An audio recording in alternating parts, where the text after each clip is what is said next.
जय हिंद दोस्तों। स्वागत है आपका मेरे YouTube channel the rising sun academy पे। तो सबसे पहले हम आने वाली परीक्षाओं की बात करते हैं।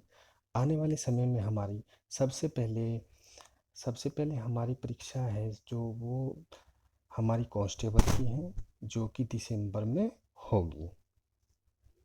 इसके बाद जनवरी के 8 जनवरी को हमारी पटवारी की परीक्षा होगी और इसके बाद कनिष्ठ सहायक और अन्य परीक्षाएं लोक सेवा आयोग के द्वारा आयोजित की जाएगी। तो सबसे पहले जो हमारा एग्ज़ाम है वो पेपर जो आएगा वो 100 मार्क्स का आएगा, जिसमें हमारी जीएस हो गई, हिंदी हो गई, उत्तराखंड जीके वाला पार्ट हो गया। जो हमारी जीएस है वो 40 मार्क्स की आएगी, हिंदी हमारी 20 मार्क्स की आएगी और उत्तराखंड जीके हमारी 40 की। तो दोस्तों यहाँ पर जो हिंदी है, आज मैं आपको हिंदी के बारे में बताऊंगा कि हिंदी को हम कवर कैसे करेंगे। इसमें हम 3 बातों को विशेष तौर पर ध्यान रखेंगे। सबसे पहले हमें सिलेबस पता होना चाहिए कि हमारा सिलेबस क्या होगा। फिर मैं आपको सिलेबस पे एक छोटी सी चर्चा करने के बाद फिर मैं आपको बुक बताऊंगा कि इसके लिए हिंदी के लिए सबसे बेस्ट बुक कौन सी रहेगी, जिससे हमारा सारा सिलेबस कवर हो जाएगा। फिर मैं आपको स्ट्रेटेजी बताऊंगा कैसे आप 18 प्लस या 18 के आसपास नंबर इसमें ला सकते हैं। तो दोस्तों शुरुआत करते हैं हम सिलेबस से एक छोटी सी चर्चा पर। सबसे पहले हम इसमें हमारा जो सिलेबस है उसमें दिया गया है भाषा एवं हिंदी भाषा। सबसे पहले भाषा दिया गया है, फिर भाषा के प्रकार दिए गए हैं। ठीक है, तो सबसे पहले हम भाषा को जानने से पहले हम जानते हैं क्या होती है बोली। एक छोटे क्षेत्र में बोली जाने वाली भाषा को क्या कहते हैं? बोली कहते हैं। और बोली में साहित्य रचना नहीं होती है। फिर इसके बाद हम जानेंगे उपभाषा क्या होती है या किसे उपभाषा कहा जाता है। अगर किसी बोली में साहित्य रचना होने लगती है और उस का क्षेत्र का विस्तार हो जाता है तो वह बोली न रहकर उपभाषा बन जाती है। फिर इसके बाद हम जानेंगे कि भाषा क्या होती है। जब साहित्यकार उस भाषा को अपने साहित्य के द्वारा परिनिष्ठित सर्वमान्य रूप प्रदान करता है और उसका क्षेत्र उपभाषा और बोली से ज़्यादा विस्तृत हो जाता है तो उसको क्या कहते हैं? हम भाषा कहते हैं। ठीक है, फिर हम भाषा या हिंदी भाषा का वर्गीकरण करते हैं। अगर हम देखें तो इसका वर्गीकरण हम 2 आधारों पर करते हैं, आकार या रूप के आधार पर, दूसरा भाषा या परिवार के आधार पर।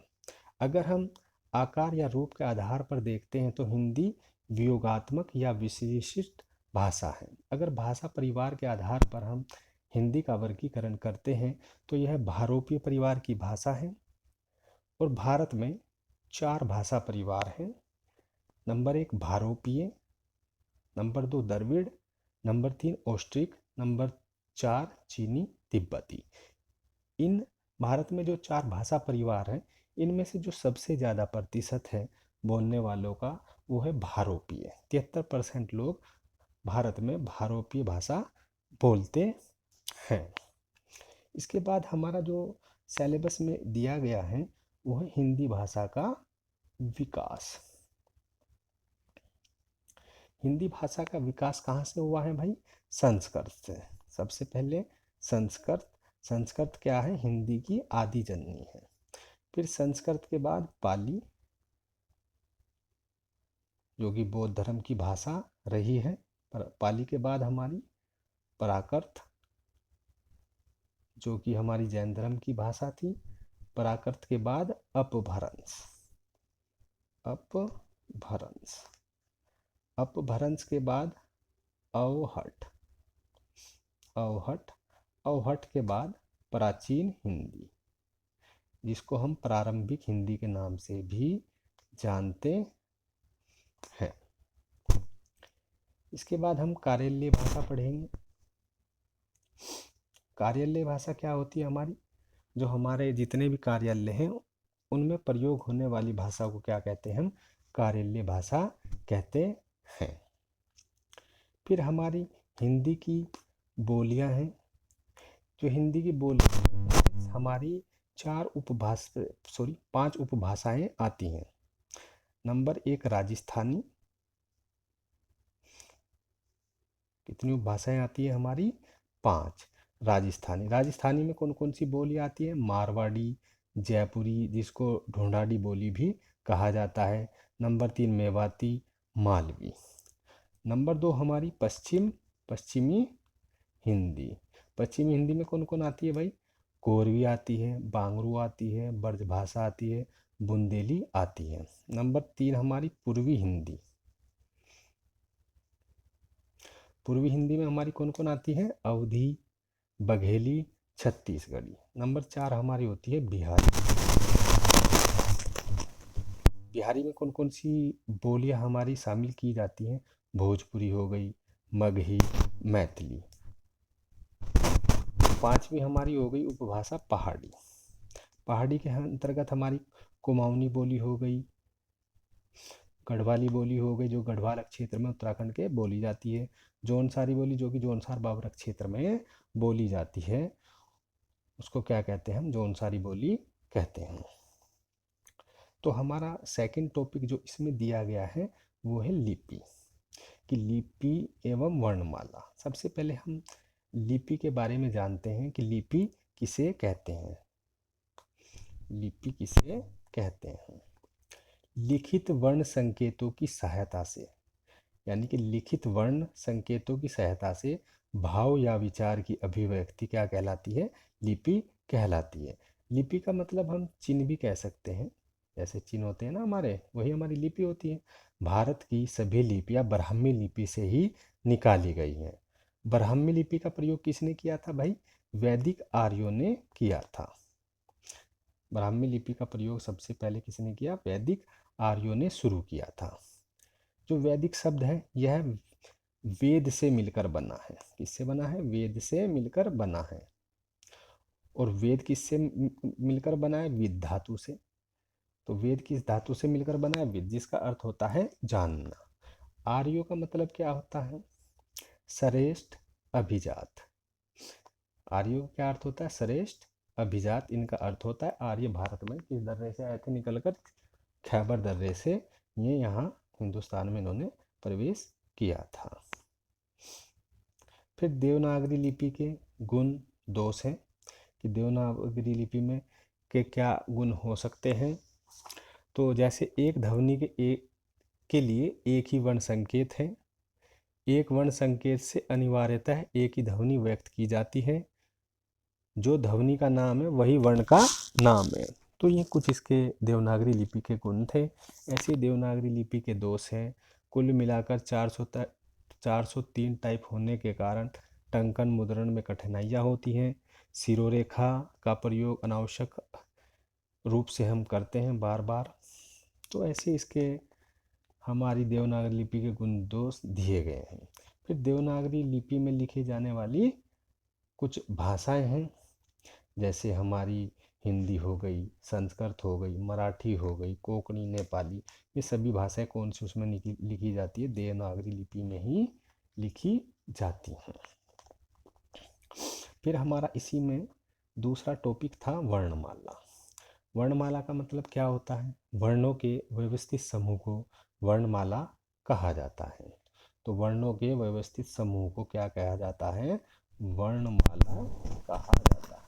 वर्णों के व्यवस्थित समूह को वर्णमाला कहा जाता है। जो हमारी वर्ण है, वर्ण क्या होती है हमारी, यह भाषा की सबसे छोटी इकाई है। वर्ण का दूसरा नाम क्या है, ध्वनि। वर्ण को ध्वनि भी कहा जाता है। अगर हम देखते हैं कि वर्णों की संख्या कितनी है, वर्णों की संख्या तो हम दो आधारों पर बांटकर पढ़ते हैं। एक तो उच्चारण के आधार पर, और एक लिखित आधार पर, यानी कि लेखन आधार पर। उच्चारण के आधार पर हमारे कितने वर्ण हैं? 45 वर्ण हैं, जबकि लेखन के आधार पर हमारे वर्णों की संख्या 52। उच्चारण के आधार पर हमारे जो 45 वर्ण हैं, इसमें स्वरों की संख्या 10 और व्यंजनों की संख्या 35। ऐसे इसमें देखते हैं हम, लेखन के आधार पर जो हमारे 52 वर्ण दिए गए हैं, इनमें 13 हमारे स्वर हैं, 35 हमारे व्यंजन हैं, 4 हमारे संयुक्त व्यंजन हैं। अब ये 4 संयुक्त व्यंजन हमारे कौन कौन से होते हैं, उसे देख लेते हैं। 4 संयुक्त व्यंजन, संयुक्त व्यंजन कितने हैं? 4। जैसे हमारा अक्षय, तरय, अज्ञय, श्री वाला श्रय। ठीक है, 4 हमारे क्या हो गए? संयुक्त व्यंजन हो गए। फिर अगला टॉपिक हमारा इसमें था हिंदी वर्तनी, यानी कि स्पेलिंग। जैसे कोई शब्द गलत लिखा जाता है, उसको सही लिखना, उसका विश्लेषण करना, शुद्ध अशुद्ध करना। फिर विराम चिन्ह है, विराम चिन्ह आपके जैसे अल्प विराम के लिए हम कोमा का प्रयोग करते हैं, ठीक है, और पूर्ण विराम के लिए हम एक खंडे का प्रयोग करते हैं, प्रश्नवाचक चिन्ह के लिए हम इस तरह का प्रयोग करते हैं। तो इनको क्या कहा जाता है? विराम चिन्ह कहा जाता है। फिर हमारा तीसरा टॉपिक है, पहला ये हो गया, दूसरा ये, और तीसरा हमारा संरचना। संरचना में हम क्या देखेंगे? सबसे पहले कि हमने वर्ण क्या है? हमारी भाषा की सबसे छोटी इकाई को क्या कहते हैं? वर्ण कहते हैं, या इसका दूसरा नाम ध्वनि है। और 2 वर्ण से मिलकर क्या बनता है? हमारा अक्षर बनता है। हम प्रत्यय देखते हैं कि प्रत्यय क्या होता है? प्रत्यय 2 शब्दों से मिलकर बना होता है। प्रति प्लस अय। प्रति का मतलब होता है साथ में, पर बाद में। अय का मतलब होता है चलने वाला, अर्थात तो इसका प्रत्यय का क्या मतलब हो जाता है? बाद में चलने वाला या लगने वाला। जैसे दया, अगर हम दयालु संधि विच्छेद करते हैं तो क्या आएगी संधि विच्छेद? दया प्लस आलू। तो दया क्या है? हमारा मूल शब्द है, प्रत्यय क्या है? हमारा आलू। यानी कि जब हम संधि विच्छेद करते हैं तो जो बाद का शब्द होता है वो क्या होता है? हमारा प्रत्यय होता है। फिर हम इसके बाद उपसर्ग देखते हैं कि भाई उपसर्ग क्या होता है। यह 2 शब्दों से मिलकर बनता है, उप प्लस सर्ग। उप का मतलब होता है समीप, नजदीक में। सृष्टि का मतलब, सर्ग का मतलब होता है सृष्टि करना, अर्थात रचना करना। किसी शब्द के समीप आकर नया शब्द बनाना क्या कहलाता है? उपसर्ग कहलाता है। जैसे आप अत्यंत लिखते हैं, शब्द हो गया अत्यंत। जब अत्यंत का संधि विच्छेद करेंगे तो क्या होगा? संधि विच्छेद अति प्लस हानि। तो उप का मतलब समीप आकर, पहले वाला शब्द। तो पहले वाला शब्द क्या हो गया? आपका उपसर्ग हो गया। फिर इसके बाद अगला शब्द इसमें दिया गया है संज्ञा। कि संज्ञा क्या होती है? संज्ञा किसी का नाम, जैसे नदी, पर्वत इत्यादि, क्या कहलाता है? संज्ञा। संज्ञा को हम 2 आधारों पर इनका वर्गीकरण करते हैं। एक तो व्युत्पत्ति के आधार पर और एक अर्थ की दृष्टि से। व्युत्पत्ति के आधार पर संज्ञा 3 प्रकार की होती है, अर्थ की दृष्टि से 5 प्रकार की होती है। व्युत्पत्ति के आधार पर कितने प्रकार की? 3 प्रकार की होती है, रूढ़, योगिक, योगरूढ़। जबकि अर्थ की दृष्टि से 5 प्रकार की होती है, व्यक्तिवाचक, जातिवाचक, द्रव्यवाचक, समूहवाचक और भाववाचक। इसके बाद हमारा सर्वनाम। कि सर्वनाम क्या होता है? सिलेबस में दिया हुआ है।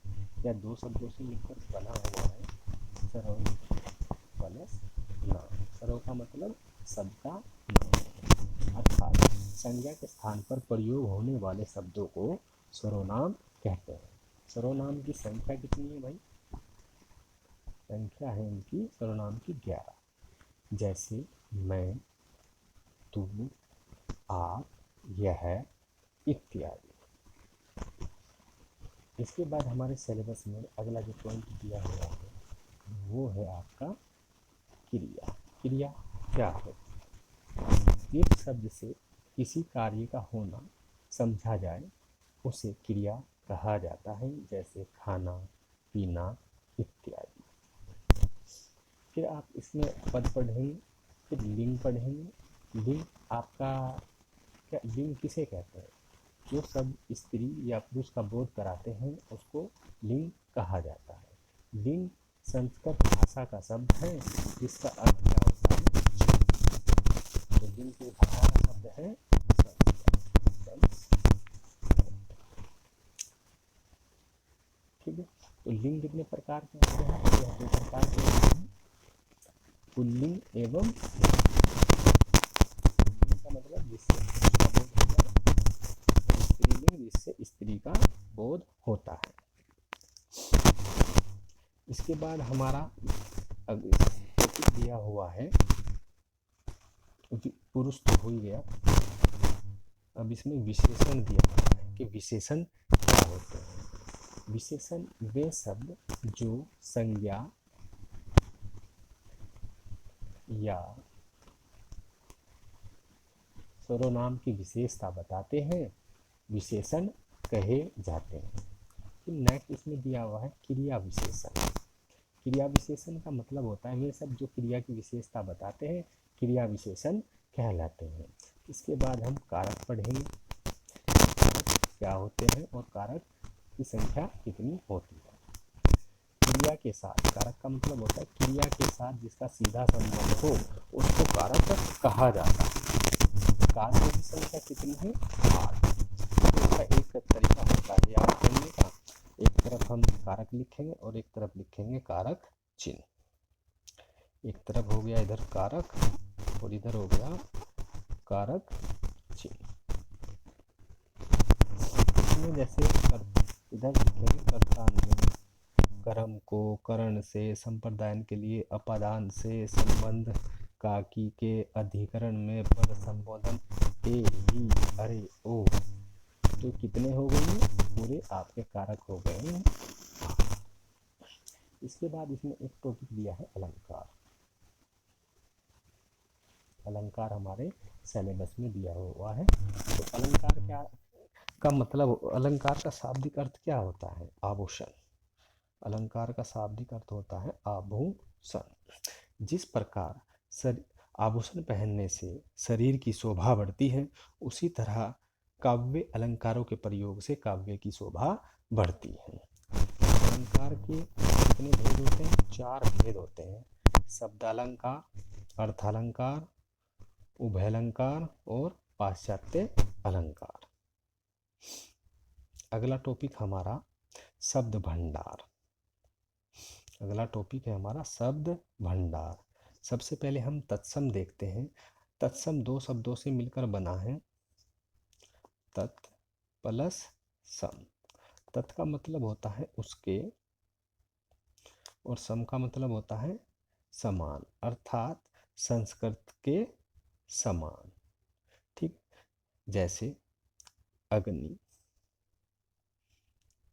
सूर्य इत्यादि। यानी कि वे शब्द जो संस्कृत से बने हुए होते हैं उनको तत्सम शब्द कहा जाता है। इसके बाद हमारा अगला शब्द है तद्भव। कि तद्भव शब्द किसे कहते हैं? यह भी 2 शब्दों से मिलकर बना होता है, तद प्लस भव। तद का मतलब उससे, उससे, भव का मतलब होना। यानी कि संस्कृत शब्द से जो शब्द विकृत होकर बनते हैं उनको क्या कहते हैं हम? तद्भव। जैसे अग्नि, अग्नि को हम क्या बोलते हैं? आग। तो आग क्या हो गया हमारा? तद्भव। और अग्नि क्या हो गया हमारा? तत्सम शब्द हो गया। इसके बाद हम इसमें देशज शब्द देखते हैं कि देशज शब्द किन शब्दों को कहा जाता है, यानी देशी शब्द भी कहा जाता है। अर्थात देशज का मतलब दो, इसका अगर हम देखते हैं दो शब्दों से मिलकर बना है, देश प्लस जैव, अर्थात देश में जन्मा, जिसका जन्म देश में हुआ हो, जैसे लोटा, पेट आदि। फिर अगला हमारा शब्द है आगत। आगत जिनको हम विदेशी शब्द भी कहते हैं, ठीक है, यानी कि इसका मतलब होता है विदेश में जन्मा, अर्थात अन्य देश की भाषा से आए हुए शब्द को विदेशी या आगत शब्द कहा जाता है, जैसे ऑर्डर, क्रिकेट आदि।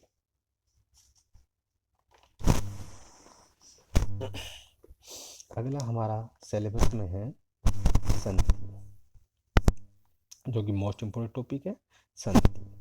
सबसे पहले संधि किसे कहते हैं? संधि का मतलब होता है मेल। क्या होता है संधि का मतलब? मेल, अर्थात दो समीपवर्ती वर्णों के मेल से जो विकार या परिवर्तन होता है उसको क्या कहते हैं? हम संधि कहते हैं।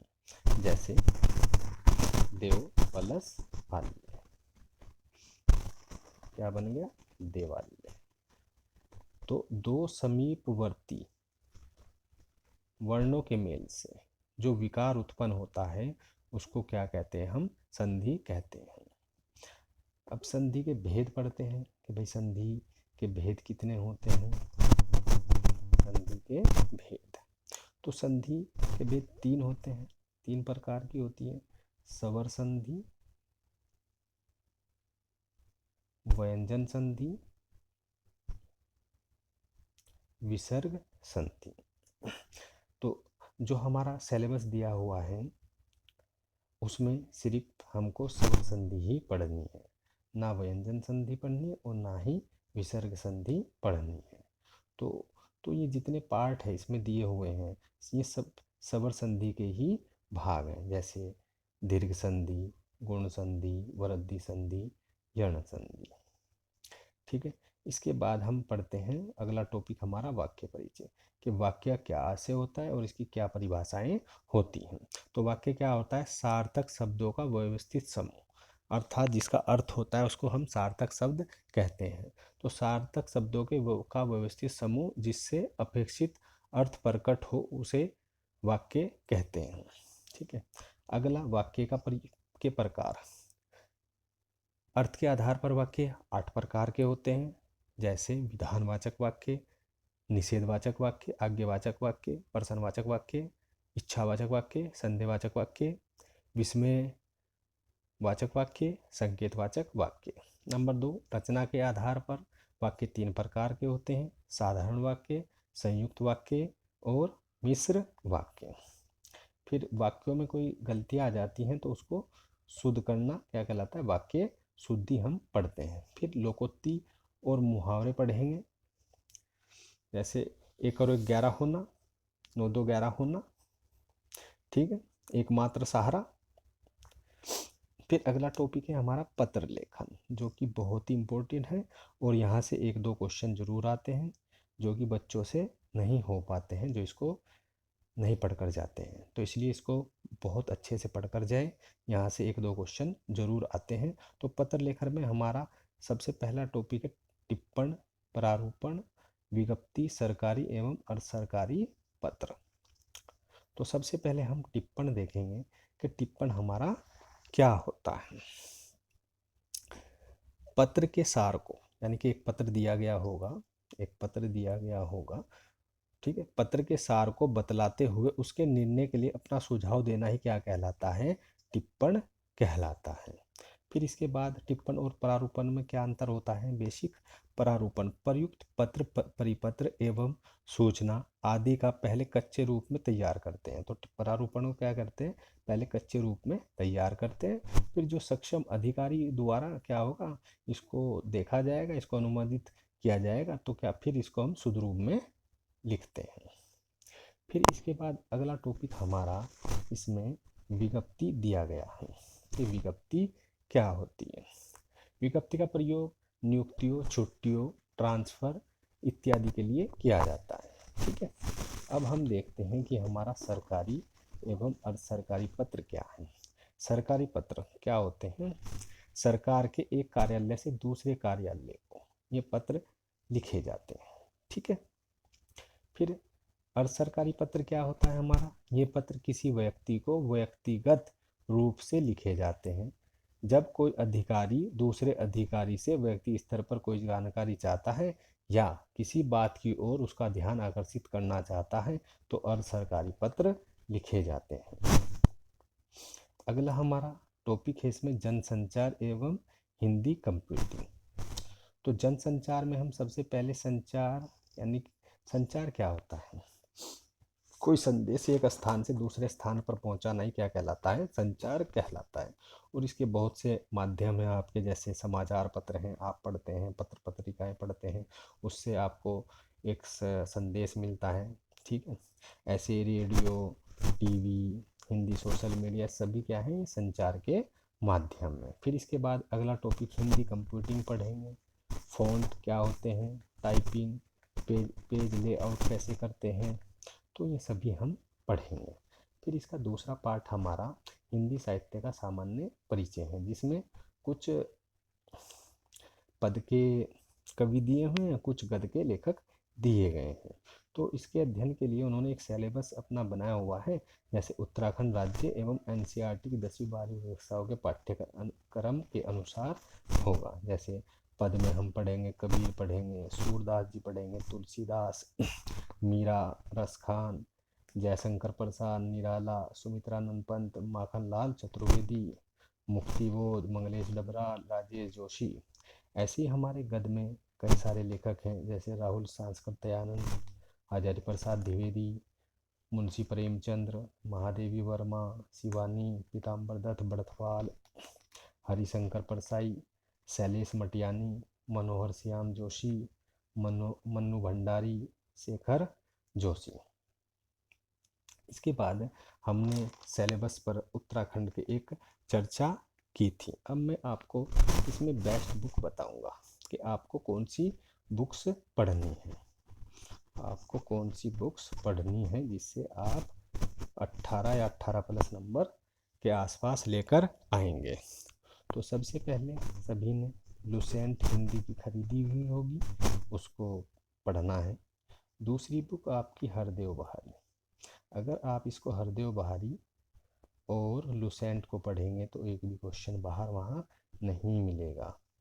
तीसरा, आपको जो जितने भी पुराने पेपर हुए हैं, प्रीवियस पेपर हुए हैं, उनको आप हिंदी के सभी पढ़कर जाएंगे। और ये 3 सोर्स हैं जिससे आप अपनी हिंदी बहुत अच्छी कर सकते हैं और 20 में से 18 या 17 इसके आसपास नंबर आप 19 तक भी ला सकते हो। इस किताब से बाहर बिल्कुल भी नहीं आएगा, जहाँ तक मेरा अनुमान है। फिर हम इसके बाद हमारा तीसरा पॉइंट है स्ट्रेटेजी, यानी कि हम इसके लिए क्या स्ट्रेटेजी अपनाएंगे कि इसको कैसे हम हिंदी को पढ़ेंगे। तो सबसे पहले तो मैं आपको सुझाव दूंगा कि जितने भी हमारे पद या गद्य के लेखक हैं, इनमें से डेली आप 2 लेखकों को पढ़ें डेली। और हिंदी को लगभग आप डेली सुबह उठते ही 1 से 1.5 घंटा इसको बिल्कुल दें। और सबसे पहले 2 लेखक हो गए। फिर इसके बाद एक रूल, कोई सा भी रूल हो, जैसे संधि पढ़ ली हमने, संधि क्या होती है, अलंकार क्या होता है, तत्सम तद्भव शब्द, देशज विदेशज। ठीक है। और फिर इसके साथ साथ आपको क्या याद करना है जैसे 10-15 मुहावरे याद करें डेली, पर्यायवाची शब्द याद करें डेली, विलोम शब्द याद करें डेली। तो इन्हें डेली आपको याद करना है। आप जितने पर्यायवाची शब्द याद करोगे, आपकी हिंदी उतनी ही स्ट्रोंग होगी और आप एक अच्छा मार्क्स हिंदी में ला सकते हो। तो दोस्तों, आज की मेरी वीडियो अगर आपको अच्छी लगी हो तो लाइक सब्सक्राइब करें। धन्यवाद दोस्तों।